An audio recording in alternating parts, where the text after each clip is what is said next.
നമസ്കാരം. സോഡിയാക് മീഡിയയിലേക്ക് എല്ലാ പ്രേക്ഷകർക്കും സ്വാഗതം. 2025 മാർച്ച് മാസത്തെ പൂരം നക്ഷത്രക്കാരുടെ നക്ഷത്രഫലം ഒന്ന് പരിശോധിച്ച് നോക്കാം. ഈ പൂരം നക്ഷത്രം എന്ന് പറയുന്നത് ചിങ്ങക്കൂറാണ്. ചിങ്ങക്കാരുകാർക്ക് 10ാം ഭാവത്തിൽ സർവേശ്വരകാരകനായിരിക്കുന്ന വ്യാഴം സഞ്ചരിക്കുന്നത് കാരണം കൊണ്ട് ഇത്തിരി വ്യാഴപ്പഴം ഉണ്ടെങ്കിലും കർമ്മസംബന്ധമായിട്ട് അനുകൂലമായിരിക്കുന്ന ഗുണഫലങ്ങൾക്ക് യോഗമാണ്. എന്നാലും 2ാം ഭാവത്തിൽ ധനസ്ഥാനത്ത് ഘണ്ണകാരകനായിരിക്കും നിൽക്കുന്ന കേതു സാമ്പത്തിക ഞെരുക്കം ഉണ്ടാക്കും. വരുമാനം കുറയ്ക്കുകയും ചെലവ് വർദ്ധിപ്പിക്കുകയും ചെയ്യാനുള്ളൊരു സാധ്യത കൂടുതലാണ്. അതേപോലെ തന്നെ മുഖത്തുണ്ടാകുന്ന കണ്ണ്, ചെവി മുതലായിട്ടുള്ള ഭാഗങ്ങളിലുണ്ടാകുന്ന രോഗാവസ്ഥ കാര്യങ്ങൾക്ക് യോഗമുണ്ട്. കാലിന് മുട്ടിന് താഴോട്ടുള്ള ഭാഗത്തുള്ള രോഗാവസ്ഥ, ഇങ്ങനെയുള്ള കാര്യങ്ങൾക്ക് യോഗമാണ്. ശശമഹായോഗം ചെയ്ത് 7ാം ഭാവത്തിൽ ശനി നിൽക്കുന്നുണ്ട്. എന്നാൽ ശനിയുടേതായിരിക്കുന്ന ദോഷമുള്ളത് കാരണം ശനിദോഷ പരിഹാരം ചെയ്ത് ശശമഹായോഗത്തിൻ്റെ ഗുണം അനുഭവിക്കാനായിട്ട് പ്രത്യേകം ശ്രദ്ധിക്കണം.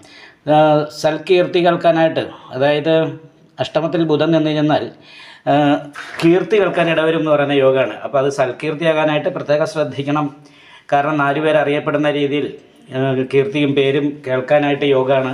കലാമേഖലയിലൊക്കെ പ്രവൃത്തിയെടുക്കുന്നവർക്കൊക്കെ കുറച്ച് അനുകൂലമായിരിക്കുന്ന ഗുണഫലങ്ങൾ അനുഭവിക്കാനായിട്ട് ഈ സമയത്ത് സാധിക്കുന്നതാണ്.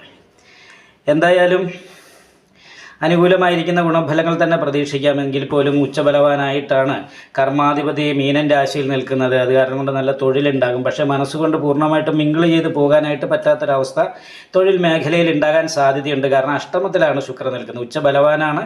10ാം ഭാവത്തിൽ വ്യാഴം നിൽക്കുന്നുണ്ട്.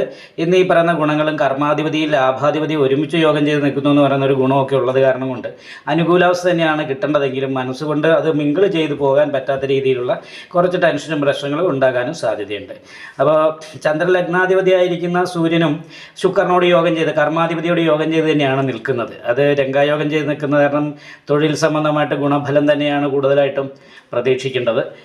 മാത്രമല്ല, വിദേശത്ത് തൊഴിലെടുക്കുന്നവർക്ക് അനുകൂലാവസ്ഥയുണ്ട്. വിദേശത്ത് പോകണമെന്ന് ആഗ്രഹിക്കുന്നവർക്ക് വിദേശത്ത് പോകാനായിട്ട് സാധിക്കുന്നതാണ്.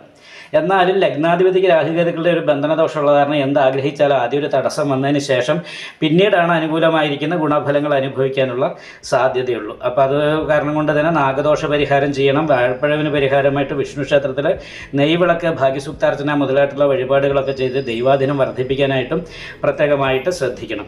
വിദ്യാർത്ഥികളെ സംബന്ധിച്ച് 2ാം ഭാവത്തിൽ കേതു നിൽക്കുന്ന കാരണം പഠനത്തിൻ്റെ കാര്യത്തിൽ കുറച്ച് ശ്രദ്ധക്കുറവ് ഉണ്ടാകാൻ സാധ്യതയുണ്ട്.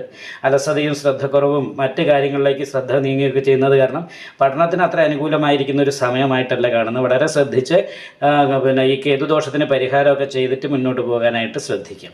വിദ്യാർത്ഥികളെ സംബന്ധിച്ച് അനുകൂലമായിട്ടുള്ള ഗുണഫലമല്ലെങ്കിലും കർമ്മം, തൊഴിൽ അന്വേഷിക്കുന്നവരെ സംബന്ധിച്ച് നല്ല അനുകൂലമായിരിക്കുന്ന ഗുണം തന്നെയാണ് കാണുന്നത്. തൊഴിലില്ലാത്തവർക്ക് തൊഴിൽ കിട്ടാനും വിദേശത്ത് പോകണമെന്ന് ആഗ്രഹിക്കുന്നവർക്ക് അതിന് വേണ്ടിയിട്ട് കാത്തിരിക്കുന്നവർക്ക് വിദേശത്ത് പോകാനായിട്ട് സാധിക്കുന്നതുമാണ്. ദാമ്പത്യ സംബന്ധമായിട്ട് 7ാം ഭാവാധിപതി 7ാം ഭാവത്തിൽ ബലവാനായിട്ട് നിൽക്കുകയും കളത്രകാരകനായിരിക്കുന്ന ശുക്രൻ ഉച്ചബലവാനായിട്ട് നിൽക്കുകയൊക്കെ ചെയ്യുന്നത് കാരണം കൊണ്ട് ദാമ്പത്യ സുഖം അനുഭവിക്കാൻ യോഗമുണ്ടെങ്കിലും ഭാര്യയ്ക്ക് ഇല്ലറ രോഗാവസ്ഥ പോലെയുള്ള പ്രശ്നങ്ങൾക്ക് യോഗമുള്ളതുകൊണ്ട് ഒന്ന് ശ്രദ്ധിക്കണം. നിങ്ങൾക്ക് ഈ വീഡിയോ ഇഷ്ടപ്പെട്ടാൽ ലൈക്ക് ചെയ്യുക. നിങ്ങളുടെ അഭിപ്രായങ്ങൾ കമൻറ്റ് ചെയ്യാം. ജ്യോതിഷവുമായി ബന്ധപ്പെട്ട കൂടുതൽ കാര്യങ്ങൾ അറിയാൻ ഈ ചാനൽ സബ്സ്ക്രൈബ് ചെയ്യുക. ഞങ്ങളുടെ ഓൺലൈൻ കൺസൾട്ടൻസി നമ്പർ താഴെ ഡിസ്ക്രിപ്ഷൻ ബോക്സിൽ കൊടുത്തിട്ടുണ്ട്. ആവശ്യമുള്ളവർക്ക് കോൺടാക്റ്റ് ചെയ്യാവുന്നതാണ്.